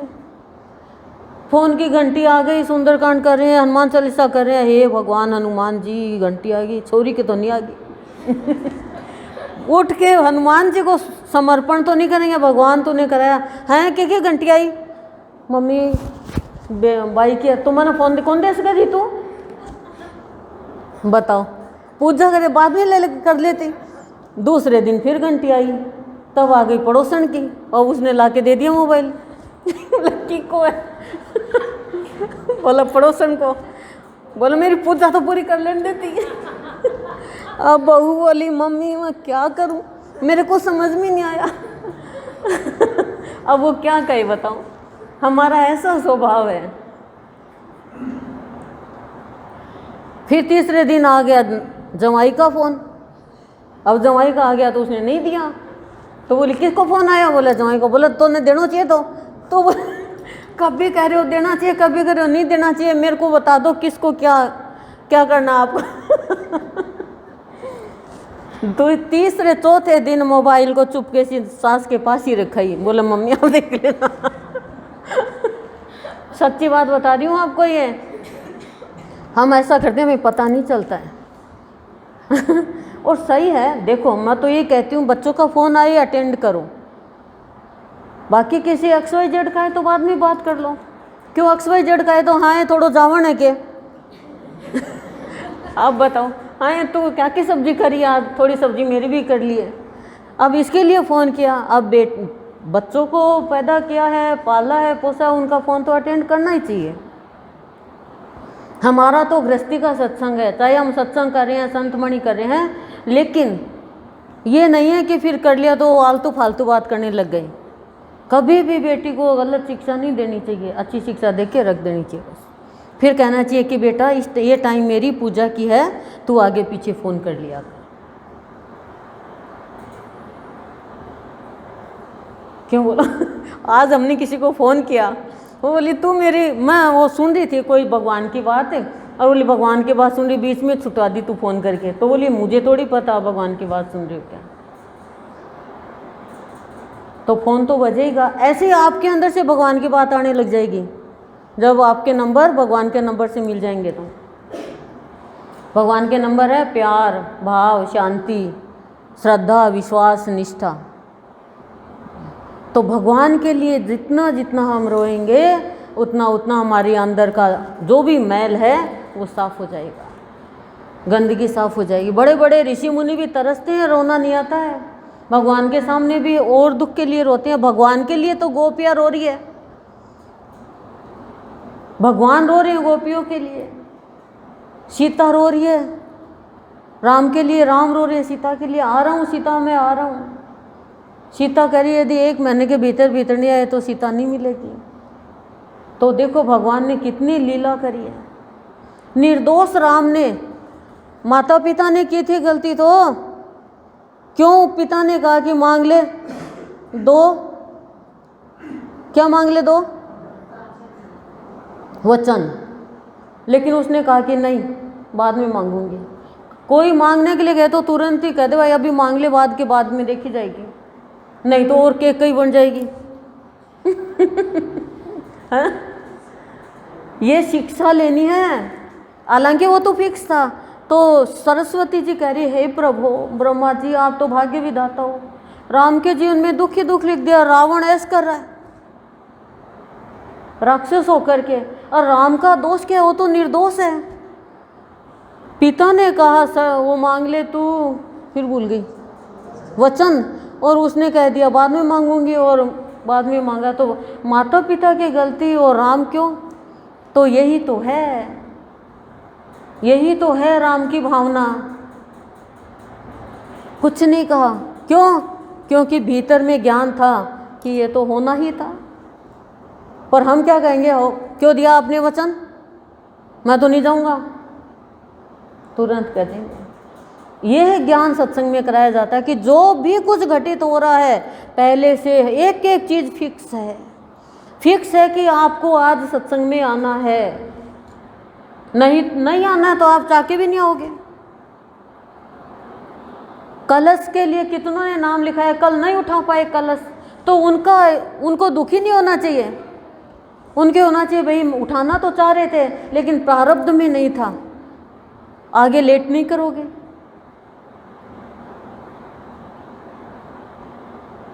लेकिन सत्संग के द्वारा बुरे से बुरा प्रारब्ध भी काट सकते हैं पुरुषार्थ करके। सबसे बड़ा पुरुषार्थ है सत्संग करना। तो जितना जितना भगवान के लिए रहोगे, भगवान के प्यार में रहोगे, उतना उतना भीतर का मैल साफ होता जाएगा। क्यों? भीतर तो और कोई तो साबुन है नहीं। बाहर में तो मैल दिख रहा है, साबुन से उतार लेंगे, लेकिन भीतर में कौन उतार लेगा? जो भगवान को याद कर करके रोएगा। और रोना कब आएगा बताओ? जो भगवान से रिश्ता बनेगा। भगवान से रिश्ता ही नहीं बनेगा तो कैसे रोना आएगा? एक लड़के लड़की ने का अफेयर हो गया। जानते हो अफेयर क्या होता है? प्यार हो गया, शादी कर ली। माता पिता ने तो मना कर दिया, शादी कर ली। अब माता पिता सियाने थे कि शादी कर ली तो पार्टी तो करें नहीं, किसी को पता ही नहीं चलेगा। तो पिता ने कह दिया कि ठीक है तुम दोनों आ जाओ, रिसेप्शन करेंगे। तो जैसे वो दूर से चल के आ रहे हैं और बीच में एक स्टॉपेज पड़ रहा था, रेलवे स्टेशन, तो बोला पिता बोले मैं वहाँ खड़ा मिलूँगा, मेरे को आप रिसीव कर लेना, साथ में चलेंगे अपन। अब बेटा पिता को देखने के लिए नीचे उतर गया ट्रेन से, और पिता को दिखा नहीं, और वो ढूंढता ढूंढता उसी ट्रेन में आ गया, उसी डिब्बे में आ गया। बेटा सोचा गाड़ी चलने को हो गई, पिताजी आए नहीं, क्या करें। फिर चलने हुई तो बेटा तो भाग के चढ़ने लगा। उसने सोचा सारी सीट भरी हुई है, तो वो एक सीट खाली थी और वो वहीं बैठ गया। अब बहू कहते हैं बुढ़े हट यहाँ से, ये तो मेरी पति की सीट है। वो कहे हट यहाँ से, तेरी और कहीं सीट होगी। इतने में बेटा आया, बोले पिताजी आप। उसने आशीर्वाद लिया। अब वो बोली ओहो ये पिताजी है क्या, जानकारी नहीं। फिर वो भी उठ के बोले बैठो पापा बैठो पापा। उसने भी आशीर्वाद लिया, उसने भी आशीर्वाद लिया। तो क्या कहने का तात्पर्य, जानकारी नहीं थी ससुर से, फिर तो वो भी उठ गई, जगह भी दे दी। तो ऐसे ही हमारी भगवान से जानकारी होती है सत्संग में आकर, तब हम उसके ऊपर जान देते हैं कि मुझे बचाने वाला, मुझे सजाने वाला, मेरे अंदर प्यार का रंग रचाने वाला, मुझे वो लोक दिखाने वाला जो गोलोक है, वो मेरा भगवान है, वो मेरा ईश्वर है। जब जान देते हैं, कई तो पुत्र पे जान देती है, कई पति पे देती है, पत्नी पे देती है, बहन भाई पे देती है, देवो जान, लेकिन जान तो एक ही है। ये नहीं कहते हमारे गुरुदेव गृहस्थी मत चलाओ, गृहस्थी बहुत अच्छे से चलाओ, जान दो उनके लिए भी, कर्तव्य का पालन करो, लेकिन भगवान के से रिश्ता जोड़ोगे। जैसे उससे रिश्ता जुड़ गया, अचानक रेस्पेक्ट हो गया, ऐसे भगवान से रिश्ता जुड़ जाएगा तो फिर भगवान के लिए रोना आएगा। जैसे मीराबाई का रिश्ता जुड़ गया कि मेरा पति तो यही है, तो फिर वो रो रही है। सूनी से जहर जो लागे सुबह सुबह दिया जाए, मीराबाई तो कह सकती है, हम थोड़ी कह सकते हैं। भगवान से प्यार होता है सत्संग में आकर के। आगे कह रहे हैं दर्शन या प्रदर्शन, बोलो दर्शन चाहिए प्रदर्शन? दर्शन चाहिए तो प्रदर्शन छोड़ो, बस दिखावा छोड़ो। संत है, भक्त है, कभी भी दिखावा नहीं करते। जो प्राणी ऊपर से तो भक्ति करता है, अंदर में विषयों का चिंतन चल रहा है, संसार का चिंतन चल रहा है। कृष्ण भगवान कहते हैं अर्जुन वो ढोंगी है, मिथ्याचारी है, विष से भरा हुआ है, वो कालनेमी राम राम राम कर रहा है और अंदर में हनुमान जी को मारने की तैयारी कर रहा है, हनुमान जी को रोकने की तैयारी कर रहा है कि संजीवनी बूटी नहीं लेकर आइए ये।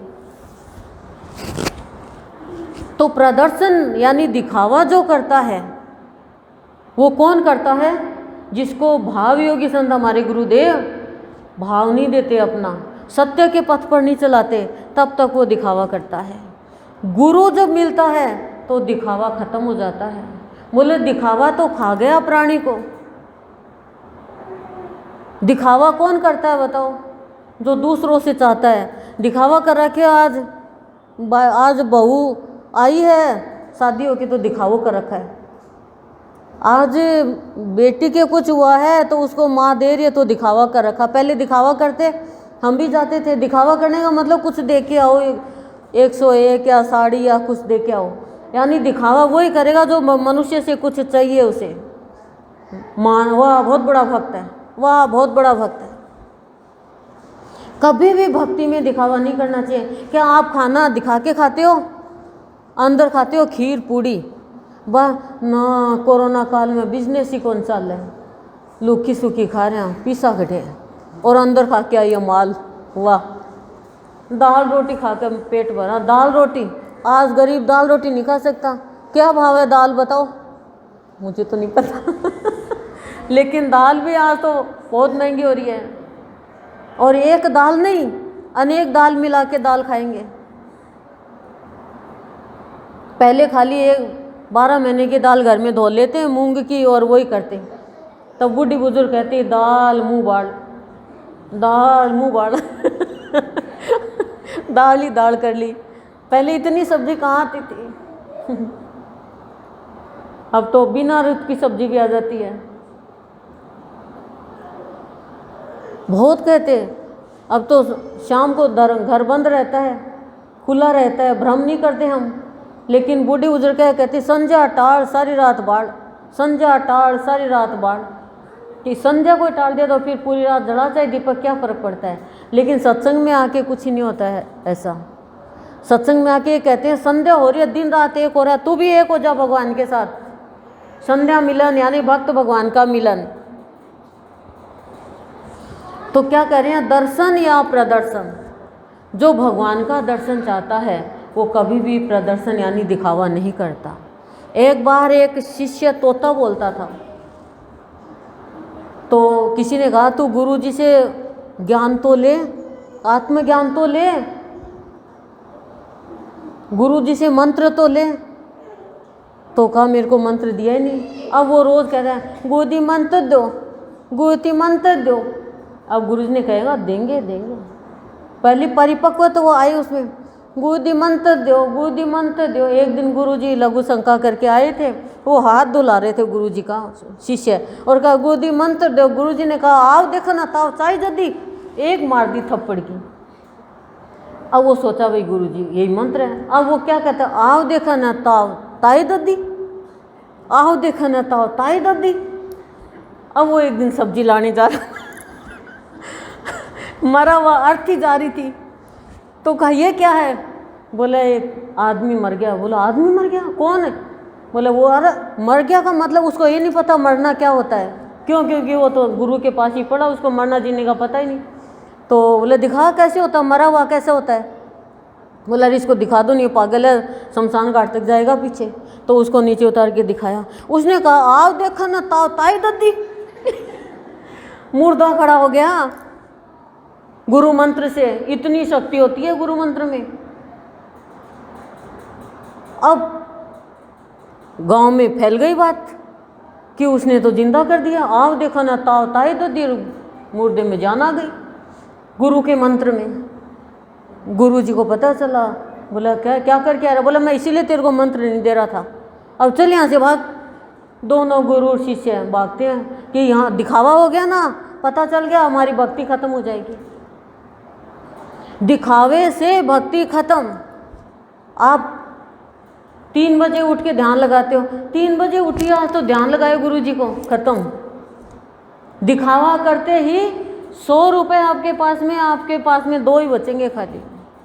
और यदि आपने किसी को गाली दी, किसी की बुराई करी, तो सारा बैंक बैलेंस खत्म, यानी भक्ति का, आध्यात्मिकता का।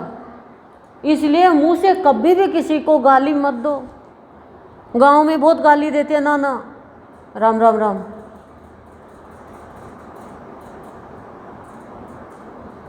अब मुंह से नहीं देंगे तो जिसको आदत पड़ी मन ही मन में देगा, फिर धीरे धीरे मन की भी खत्म हो जाएगी। तो भक्ति करो तो छुपके करो। जैसे खाना हम छुपके खाते हैं, खाना हम छुपके खाते हैं, दिखाते नहीं। बच्चे को दूध पिलाते हैं तो छुपा के पिलाते हैं। बच्चा 1 किलो पिएगा तो कहेंगे ना आजकल तो दूध ही नहीं पीता, और इतना मोटा ताजा कैसे, और ना ही फूल गो डॉक्टर की दवाई से, ऐसे कहेंगे उसको। लेकिन हम बताएंगे नहीं, नज़र हो जाएगी बच्चे के। तो भक्ति पे भी नज़र हो जाती है। और जो प्रदर्शन करता है वो तो ढोंग करता है खाली।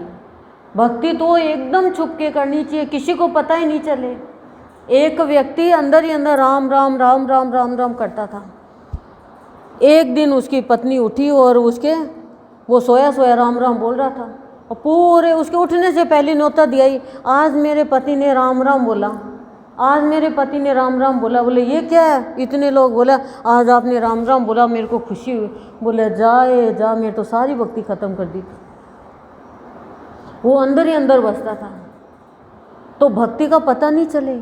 2 भक्त, राजा को पता चला कि मेरे नगर में भक्त आया हुआ है और 2 भक्त हैं और उनमें बहुत सिद्धियां हैं। भक्त में सिद्धियां क्यों आती है? क्योंकि वो दिखावा नहीं करते। आप तो बहुत दिखाते हो, मैं इतना प्रसाद बनाई भगवान के लिए, मैं भगवान के लिए इतनी ड्रेस बनाई, मैं भगवान के लिए इतना सामान लेके आई। भगवान का काम तो चुप चुप के करो। तो भक्तों को पता चला कि राजा आ रहा है और वो फंसा लेगा हमें कहीं न कोई काम में, या अहंकार आ जाएगा हमें। तो उन्होंने एक प्लान बनाया, 1 रोटी ले ली। जैसे ही राजा ने दरवाजे में एंटर किया, वो बोला मेरी है, वो बोला मेरी, वो बोला मेरी, वो बोला मेरी है। मतलब पशुओं के जैसे लड़ने लगे रोटी के लिए। राजा दूर से देखे बोला काहे के भक्त तो लड़ रहे हैं, वापस चला गया।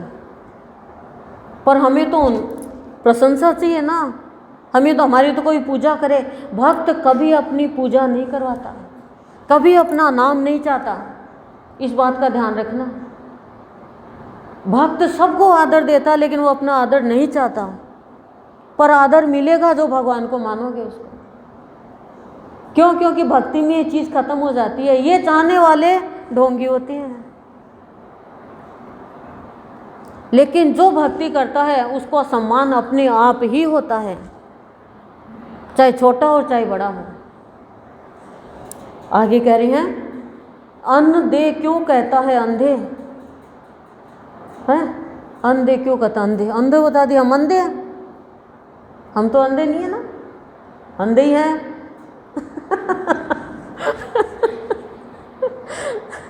आँख होते भी अंधे हैं। क्या अन्न मन तन धन जन नहीं मिला, अधिक की धिक। कह रहे हैं सबको सब कुछ मिला, फिर अधिक की धिक।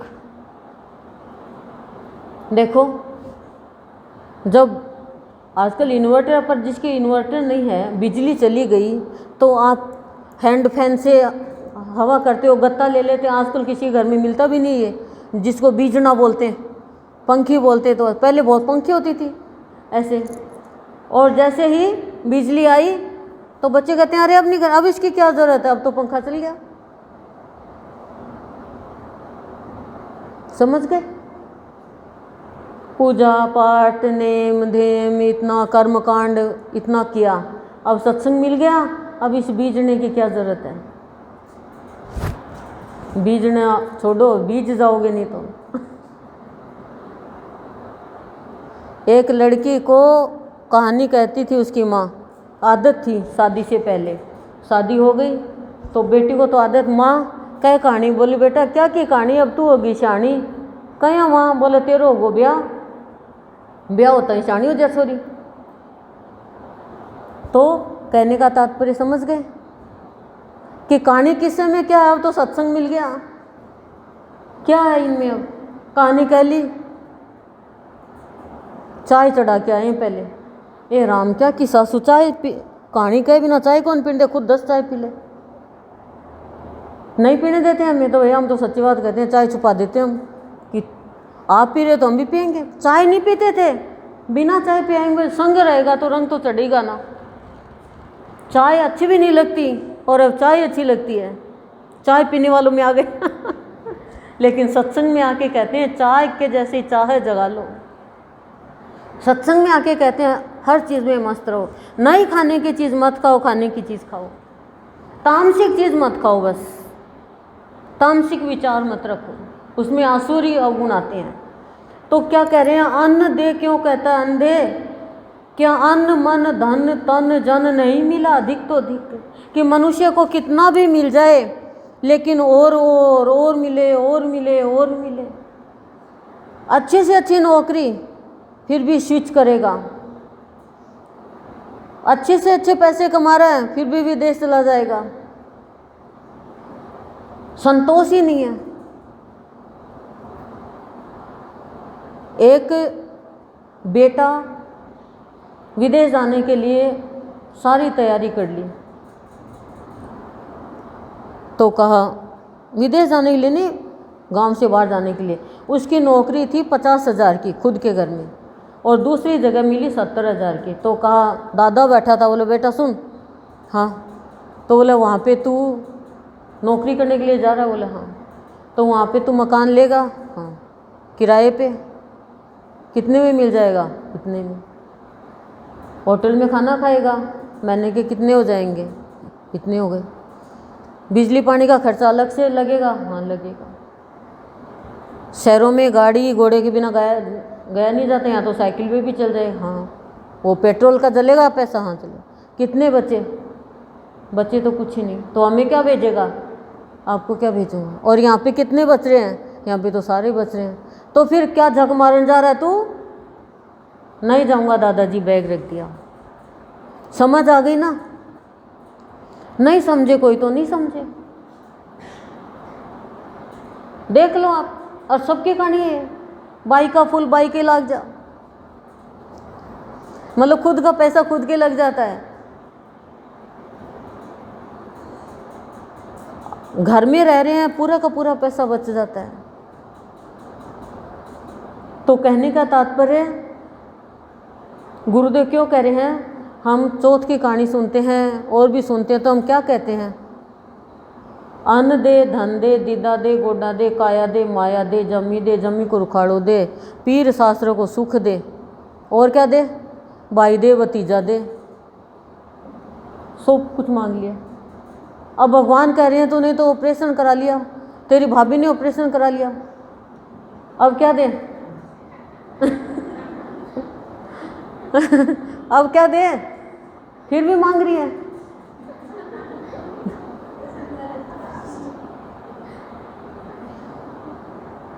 क्या है, हर कुछ ही मांग लेते हैं। सुदामा ने नहीं मांगा, सुदामा ने नहीं मांगा। भगवान से मांगते टाइम भी बहुत तरीका आना चाहिए। गुरुदेव से मांगा, मेरा सब कुछ ले ले लेकिन तेरा दर्शन दे दे, ले लिया। अब कहा तूने सब कुछ ले लिया, बोले तूने कहा ले ले। कोई बच्चा ये कहेगा क्या पिता से, पिता मेरे सारे खिलौने ले ले, तू आजा।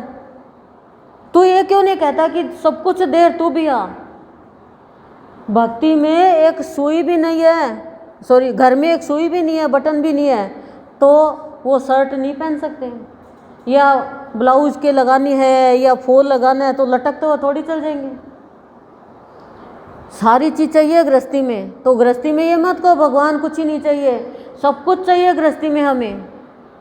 लेकिन अधिक तो अधिक मनुष्य की धाप ही नहीं है। लोभ और मोह इतना हो गया कि बस 7 पीढ़ी तक का इकट्ठा कर देते हैं। खुद की चिंता नहीं है, 7 पीढ़ी तक का। बच्चों के भाग्य में पूत कपूत है तो क्यों धन संचय, पूत सपूत है तो क्यों धन संचय। कपूत है तो तेरा ऐसे उड़ा देगा, सपूत है तो उसको तेरे पैसे की जरूरत ही नहीं है, वो खुद ही कमा लेगा। और माँ बाप का पैसा लिखा है तो ऐसे मिल जाएगा, लॉटरी में नहीं लिखा है किसी का ही हाथ चला जाएगा। इसलिए मत चिंता करो इसकी, आप तो सत्कर्म करो, सद्बुद्धि मांगो भगवान से। हे भगवान मेरे बच्चों को सद्बुद्धि दे, हे भगवान मेरे शरीर के पति को सद्बुद्धि दे, हे भगवान मेरे सास ससुर को सद्बुद्धि दे, हे भगवान मेरे को सद्बुद्धि दे। सब पूरे परिवार के लिए सद्बुद्धि मांगो, नहीं तो प्रदर्शन के लिए तो तरसते रहोगे, प्रदर्शन करते रहोगे। 5 तत्व से बना ये शरीर, संतों ने कहा है क्षिति जल पावक गगन समीरा, पंच रचित अधम शरीरा। 500 तत्व पवित्र लेकिन अधम पापी है। क्यों? क्योंकि धम से गिर गया। किस पे? सोने पे, चांदी पे पाप करने लग गया, धर्म करने लग गया, झूठ बोलने लग गया, बेईमानी करने लग गया, छल कपट करने लग गया, खाली धन के लिए। स्वर्ग के लिए कितना कितना करते हैं, लेकिन जीवन को स्वर्ग बना रहे हैं। ये स्वर्ग में बैठे हो आप, अब ये स्वर्ग है। शांति मिल रही है कि नहीं मिल रही? कुछ याद नहीं है। और भगवान को याद करोगे तो आपको पता है क्या मिलेगा? याद का उल्टा कर दो, करो तो दया, दया करेगा वो। कल क्या है? कल भक्ति की अमृतवाणी है। भक्ति की गंगा में डुबकी लगानी है, लेकिन ध्यान से सुनियो, डुबकी वही लगाएगा जो सुमति रखेगा। कुमति वाला डुबकी नहीं लगा सकेगा। कुमति यानी दुर्बुद्धि। इसके पहले आज भक्ति की चेतावनी में यही समझाया है कि कुमति को हटाओ और सुमति को लाओ। सुमति बनना है। कुमति और सुमति दोनों भाई है। कुमति का मतलब छल, कपट, असत्य, अधर्म, पाप और दूसरों का बुरा चाहना, ये कुमति के ढंग है। और सुमति का क्या है? सत्य, धर्म, प्यार, शांति, नीति, इनके मुताबिक चलता हो। तो हमारे अंदर सुनीति का, सुमति का राज्य हो, कुमति का राज्य नहीं हो, दुर्बुद्धि का। वो हमारे जीवन को खत्म कर देती है। कुमति वाला एक दिन भी शांत नहीं बैठता है।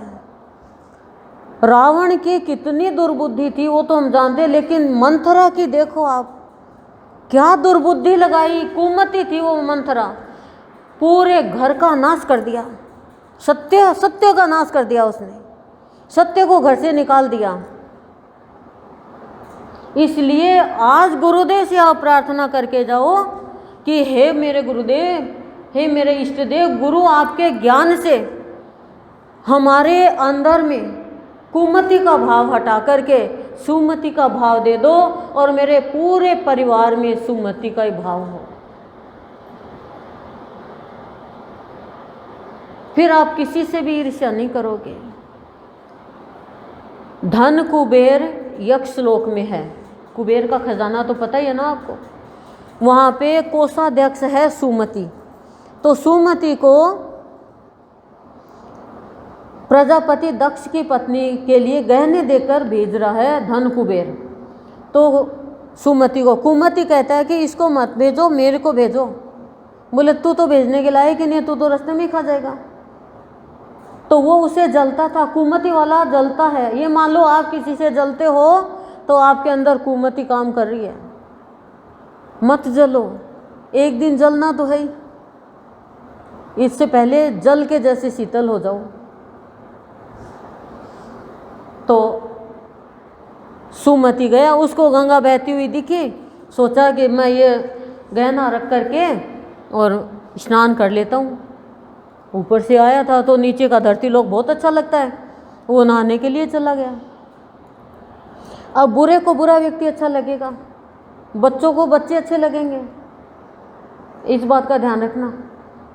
और बूढ़ों को बूढ़े अच्छे लगेंगे, जवान को जवान अच्छे लगेंगे, जैसा संग है वैसा। और सत्संगियों को सत्संगी अच्छा लगेगा। सत्संगी फिल्म में से भी सात्विक विचार ले लेगा। तो तक्षक नाग जो एकदम जहरीला, उससे दोस्ती कर ली उसने, कुमति ने। नाग है उसको, सांप जो है उनको सोना बहुत अच्छा लगता है, सोने से बहुत लगाव होता है नागों को, पता है आपको? जहाँ नाग रहते हैं वहाँ खूब सोना रहेगा। तो उसने वो गठड़ी ले जाके और तक्षक नाग को दे दी और उसे मिल लिया, कहा तेरे को सोना मिलता रहेगा और तू इसके ऊपर इल्ज़ाम लगा दे। उसने क्या किया कि मणि, नागमणि दे दी उसको। सुमति को पकड़ के ले गए नीचे, नाग कन्या खींच के ले गए। वो नहाने गया तो मतलब मेरे को क्यों लेके आए हो?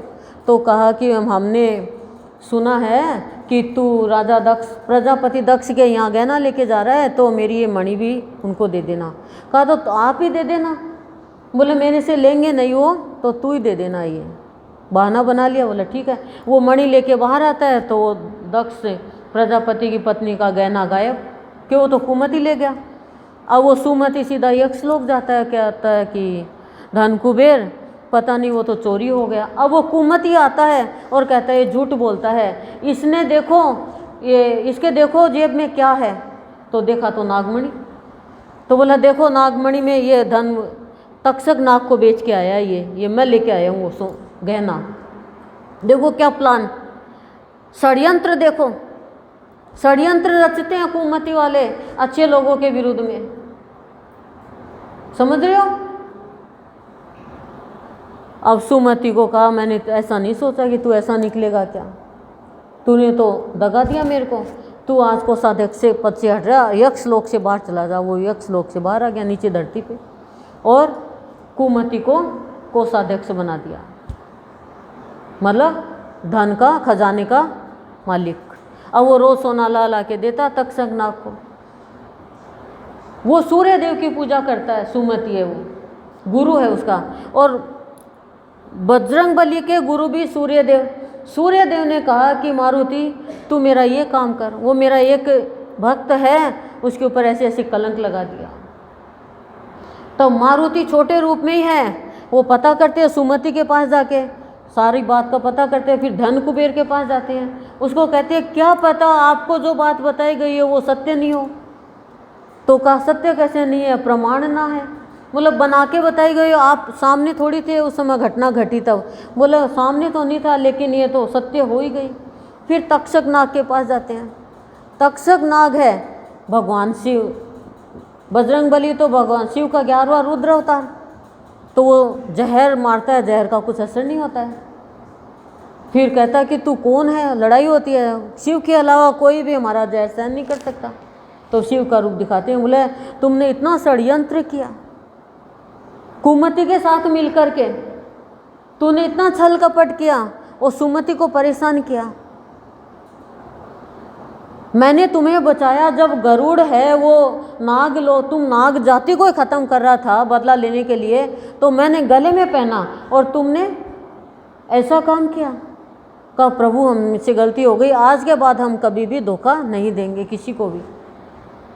तब वो भगवान बजरंग बली है वो कुमति के पास जाते हैं और युक्ति से कहते हैं कि कुमति मैंने जान लिया कि तू नाम तो कुमति है लेकिन तू भीतर से सुमति है, और वो सुमति है लेकिन भीतर से कुमति है।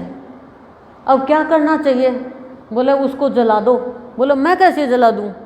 बोले उसको जलाओगे तभी तो मेरा राज्य होगा। बोला हाँ ये तो सही है। तो बोला मैं आपकी पूंछ के आग लगाता हूँ और आप उसको जला के आ जाओ। उसने कहा ठीक है। किसने? मारुति ने। कुमति ने आग लगाई पूछ के और उसने कुमति का घर जला दिया। बोले ये क्या किया तूने बांदर बालक? बोले अभी तो तेरा घर जला, अब तेरे को जलाऊंगा। मैं नहीं चाहता कि कुमति का राज्य हो क्या, कोई भी षड्यंत्र करे क्या धरती पर। और वो भाग रहा, इतने में धन कुबेर आ गया, कहा मुझे बचाओ। बोला क्या हुआ? उसने सारी बात बताई। इतने में तक्षक नाग आ गया। बोला मैं इसके साथ मिलके और षड्यंत्र करने लग गया। देखो संग का असर, मेरे से गलती हो गई। तब उसको यक्ष लोक से बाहर निकाला, कुमति को और सुमति को लाया। तो कुमति बहुत षड्यंत्र करते, हमारी कुमति, झूठे सच्चे, कोई भी षड्यंत्र करोगे जलना पड़ेगा, घर भी जल जाएगा और मनुष्य को कहीं भी स्थान नहीं मिलेगा भगवान के यहाँ। और सुमति है यानी सद्बुद्धि है, सदाचार है, तो एक बार छोड़ भी दिया भगवान ने वापस बुला लेगा, जैसे हमें सबको बुला लिया ना। इसलिए भक्ति में प्रवेश, गुरु की भक्ति में प्रवेश वही कर पाएगा जो सुमति का भाव रखेगा यानी सद्बुद्धि रखेगा। तो कुमति का त्याग करके जाओ आज कि हे भगवान क्या करें, माया की नगरी है ये, कुमति आ ही जाती है। और हम सब शुद्ध हैं, दूसरे के व्यवहार के कारण हम खराब व्यवहार करते हैं। देखो बड़ी अचंभे की बात है, क्या मनुष्य के अंदर इतना भी विवेक नहीं? गाय आपको मारने के लिए भागेगी तो आप भी गाय को मारोगे क्या? लेकिन मनुष्य आपको खराब व्यवहार करता है तो आप भी उससे खराब व्यवहार करते हो, परिवार में भी करते हो। भगवान से प्रार्थना करो, हे भगवान जो किया सो किया, बस अब कल भक्ति की गंगा में डुबकी लगाना है जीते जी, नहीं तो लोग हमारे फूल लेके जाएंगे हरिद्वार। क्यों? तो कल गंगा की बाढ़ आएगी और वो हरिद्वार बन जाएगा, और हरिद्वार बनेगा तो हम जीते जी डूब जाएंगे, नहीं लोग हमारी दांत हड्डियाँ लेके जाएंगे। ये चाहते हो कि आप दांत हड्डियाँ लेके जाए? तो लेके तो जाएंगे वही शमशान घाट में लुढ़कती फिरेगी पर उससे पहले ही हम डुबकी लगाएंगे कल भक्ति की गंगा में। ओम शांति शांति प्रशांति।